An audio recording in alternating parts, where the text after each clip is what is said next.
I'm Naomi, and I'm 32 years old. I have a 5-year-old son named Freddie, and he is the light of my world. Unfortunately, it turns out the same cannot be said for his dad and grandmas, as I have a harrowing story to tell that still sends chills down my spine to this day. I never thought that I'd have a story like this to share, but here goes. A few years ago, my husband and I went on a trip to visit his family in Canada. I was excited to see his mother, as I hadn't seen her since our wedding approximately 5 years prior, but I had no idea what was in store for me. For some reason, it appeared as though my mother-in-law wasn't able or willing to visit us. I would ask why she wouldn't come, and she'd always respond with a pressing work-related emergency that prevented her from visiting. For 5 years of his life, my beautiful son hadn't seen his grandmother from his dad's side, and it was a worry of mine. "Mommy, when will I get to see Grandma?" "Soon, my dove, soon." I had to bite the bullet and decided that we as a family should just go up there and visit, even though it made more sense for her to travel down since the majority of the family, even the extended family, stay here in Florida.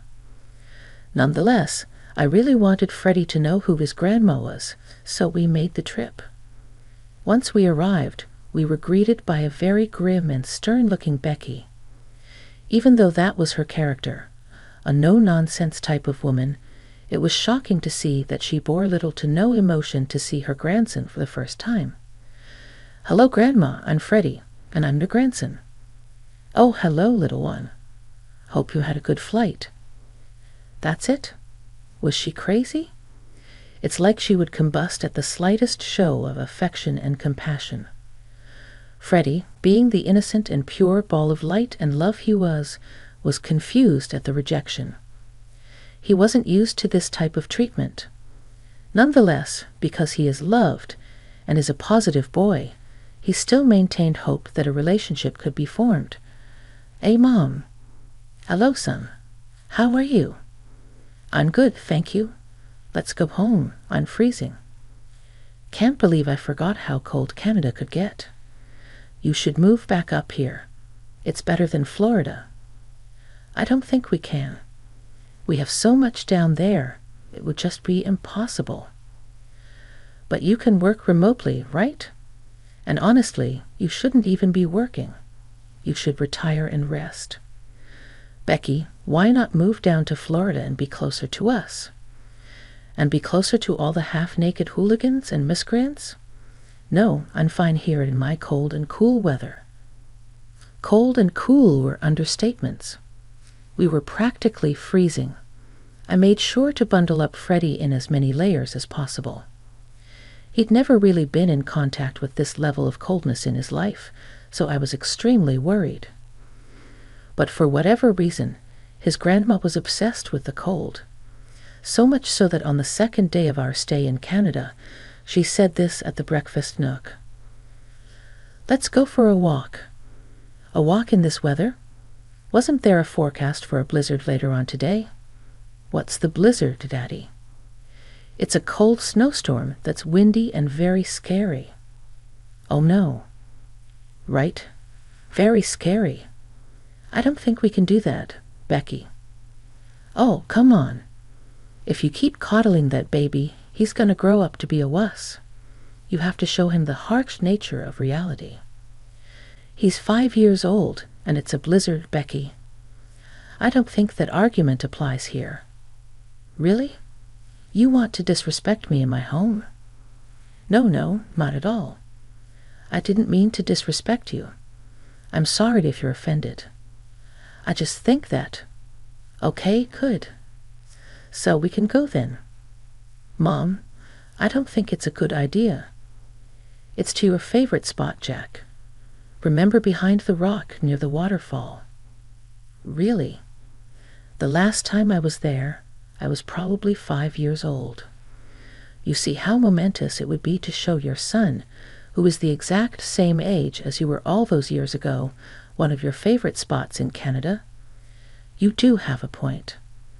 Plus, we're 2 experts in Canadian weather, and we'll make sure everything is okay. So please don't worry, Naomi. We can do this. Okay, only if you're sure, because I don't know anything about this, and obviously, Freddie doesn't either. So please, let's remember to stay close. Yeah, of course. Don't worry. We began our trek towards the supposed favorite spot. How someone could enjoy this cold weather this much, maybe it's because I'm a Floridian, but I would rather skip out on the debilitating coldness of this place. Regardless, I had to make sure that Freddie was enjoying himself.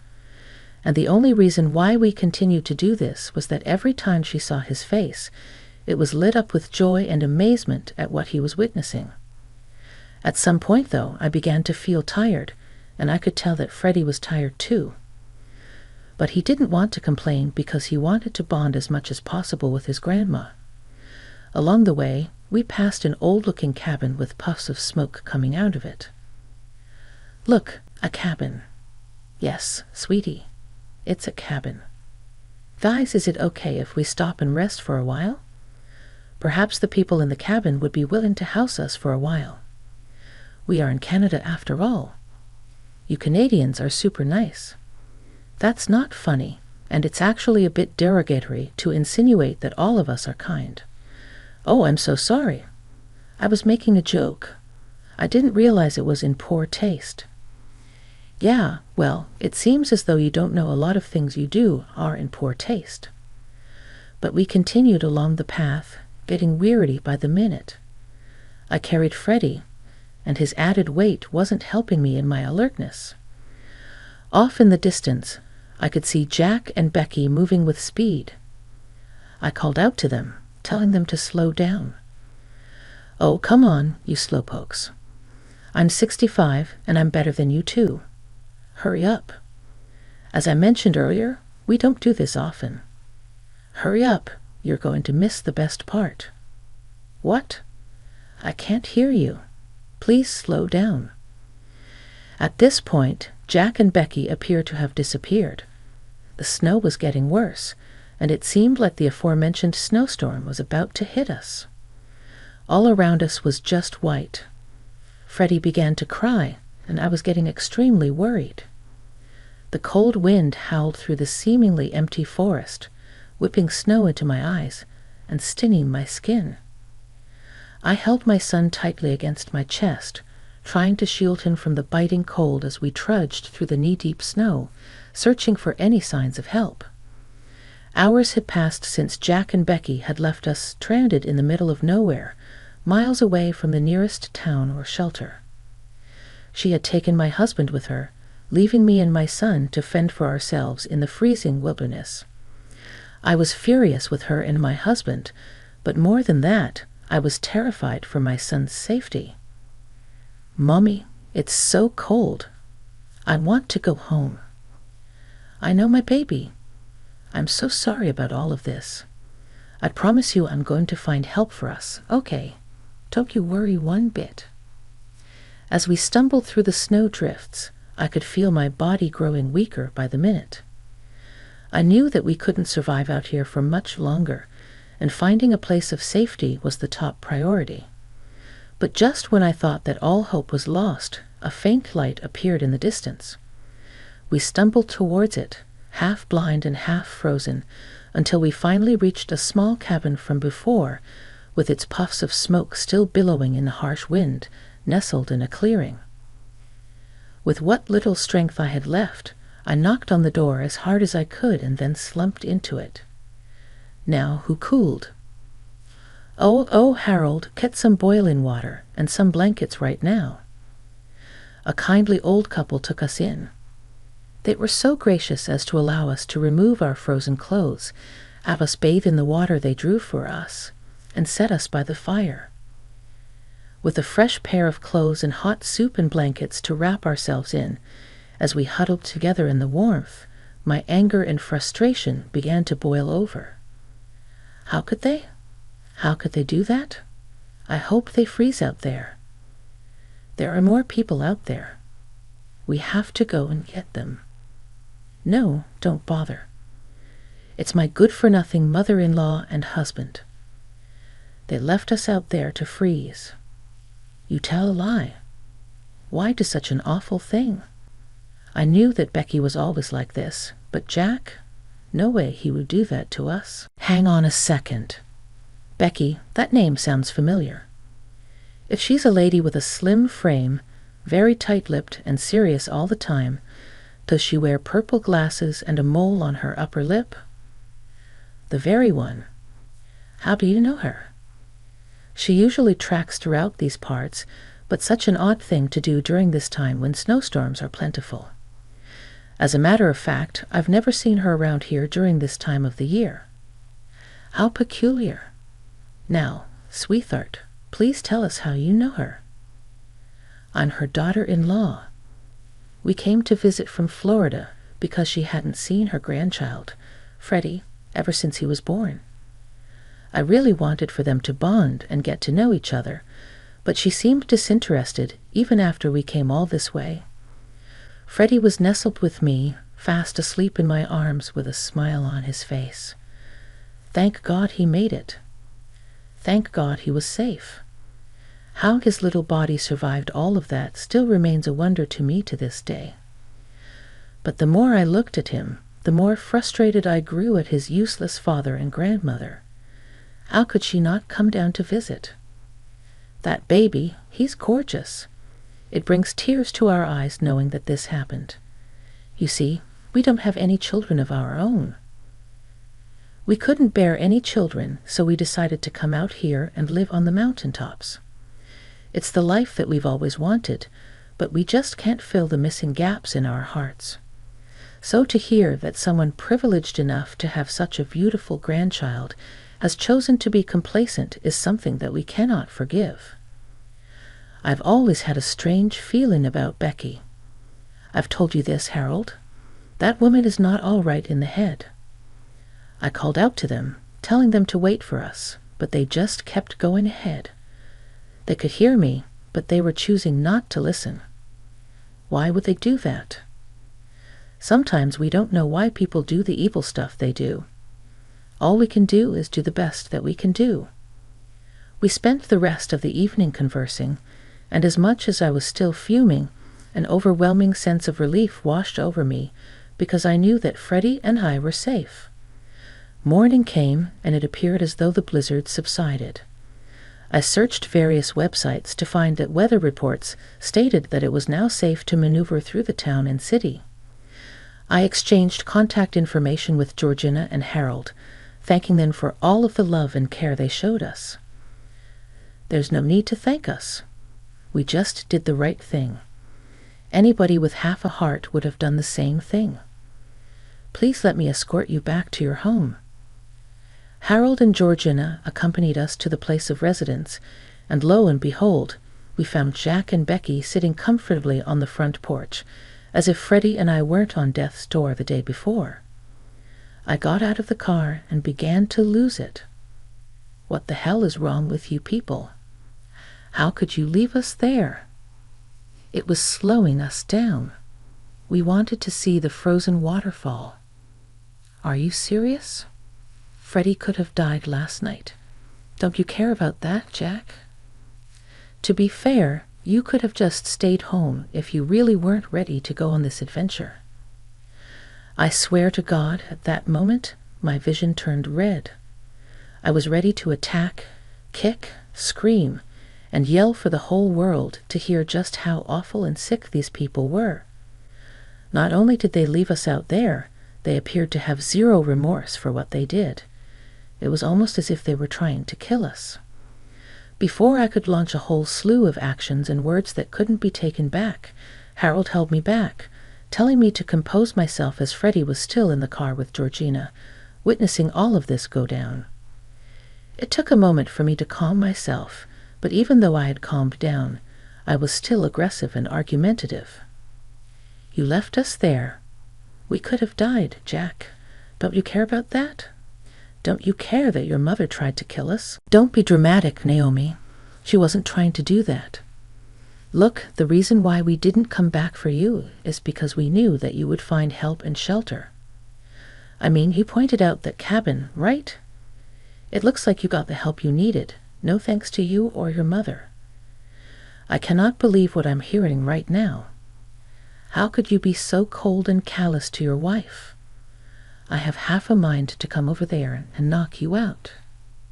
Try it, old man. I dare you. Enough, everyone. Don't give me a headache. Listen, Naomi, I'm sorry that you couldn't handle a bit of the cold weather, but I swear there was no ill intention on my part. Oh, yeah? Why on earth would you go tracking at this time of the year? We never see you during this time, so why now? Why now, when you have a child who only wants to bond with you? Someone could argue that this level of gross negligence was intentional, Becky. There's no way an experienced tracker like you would travel during this time. Only experts can mess around with the weather like this, but novices like Naomi and the child like Freddie. You are a sick and twisted, pathetic individual. This seemed to dissolve Becky's cold and hard exterior, as she looked pained, at least for a moment, before returning to her Wicked Witch of the West exterior. I don't know what you're trying to insinuate, but if you're looking for a battle, I can assure you that you'll lose. You forget that I'm a rich woman. I have access to the best of the best. Let's see how your little argument is going to go in court, old man. You two are sick, and I never want to see you again. I hope you rot in hell. You know what, Naomi? I don't care anymore. I don't care about putting up this front to you and everyone, so let me lay it straight for everyone to hear. I don't care about you and that baby. Honestly, I wish that both of you did die yesterday. At least this way, you'd stop pestering me about trying to meet that baby. Do I look like I care? I made my move to her as if my body had a mind of its own. I walked up to her and slapped her. I continued to slap and kick as much as I could before being ripped off of her by both Jack and Harold. Naomi, how dare you? How dare I? How dare you sit there and defend this witch? She had it coming. I'll sue you. How dare you put your hands on me? She obviously didn't mean that. Look, it seems like tensions are high right now. Why don't we all take a deep breath? Let's all come inside and sort this out. You are a weak and pathetic man, and I hope you spend the rest of your life atoning for what you did to your son. Before Jack could respond, I spat squarely in his face before heading inside, getting both Freddie and his belongings, and getting into the car with Georgina and Freddie. Mommy, I'm scared. What's happening? Why did you fight Grandma? Sweetie, I'm so sorry you had to see that. Things are a lot complicated here, and I don't want to lie to you, but I'm afraid you're a bit too young to understand. But for now, I'm so sorry to tell you that it seems like Grandma and Daddy don't want us here. We can't be here because Daddy and Grandma aren't very nice people, and I don't want you to be around people who aren't nice. But Georgina and Harold are nice people, aren't they? Yes, I love Georgina and Harold. Can Georgina and Harold be my grandma and grandpa? Oh, bless your heart, my sweet child. You're gonna make me cry. Of course, I can be your grandma. I'll always be your friend, and I promise to take care of you if you need me to. Harold got in the car and drove us to a hotel where we got some time to rest and recuperate. But unfortunately, the whole ordeal was just a bit too much to handle. I was very fearful for the future of both Freddie and me, as this meant divorce just because of how powerful and influential Jack and Becky were. I was scared that they would end up getting custody of Freddie. I decided to talk to Georgina and Harold about it once Freddie was fast asleep. What am I gonna do? I'm gonna go to jail. Nonsense. That hag won't press charges. But what if she does? She won't, because we have evidence of her conspiracy to commit murder. How? We always come prepared, sweetie. We secretly recorded the whole ordeal. Now you can take this recording with you and use it against your husband and mother-in-law in court. You guys are angels in disguise. How did you even? Shush, my child. Don't worry about all that. Just listen to the audio recording. We sat and listened, and sure enough, the whole ordeal had indeed been recorded, including the part where I physically attacked her. Now they'll get me for physical assault. Oh God, why did I do that? Now you listen here, my child. You did what any loving mother would have done. You're a mama bear, and you simply protected your child. Honestly, I wish that Harold and Jack didn't stop you. I knew you would have taught her a good lesson. But the thing is, if you did beat her up properly, her scars and wounds would have healed. You have to hit her where it hurts her. Money. You have to sue her for everything she has, get a divorce from that man, and flee with all of that money. With the recording, you could clearly hear me hitting her. What are you talking about? Just then, Harold selected the audio clip section of my attack and deleted it. I don't hear anything of you fighting someone, and I certainly don't hear anyone threatening to take you to court. I was overwhelmed. I was so grateful for these people. I swear that they were indeed my guardian angels. The next day, we set off back home. I was all the while ignoring calls and texts from Jack and Becky, and I think they were trying to do some damage control. I don't know why it took them this long to realize what they did was wrong, but I didn't care. It was too late to apologize, and let me explain. When I got home, I began to construct my case against my mother-in-law and Jack. I got the best lawyer I could find with the money I had, and we presented the case. Thankfully, even though it took some time, I managed to win the lawsuit against her. She paid me a settlement of $1 million, and I was beyond shocked that I was able to get that much money out of her. It didn't help that she was sending me death threats as we were fighting this battle. As for Jack, we obviously got divorced, and because of the part that he had to pay for gross negligence, he too had to pay me some money on top of the already devised alimony and child support that he was meant to pay. With this influx of funds, I was able to restart my life. I opened a daycare near my home and began a booming business. I named it Georgina's Playhouse. I also managed to fly Georgina and Harold out to Florida to celebrate once all of the settlements were finalized. Cheers to a new life for Naomi and Freddie. I hope they prosper. Hear, hear. Cheers. Cheers, Grandma and Grandpa. I love you guys. Not only did I get rid of the toxic cancer that was my ex-mother-in-law and ex-husband, but I gained a lot of money and love from the right sources. People. Georgina and Harold are even entertaining the idea of moving down to Florida. They've been in Canada their whole lives. Maybe they needed a bit of sun and warmth for a change. Regardless, I'm very grateful for this new chapter in my life.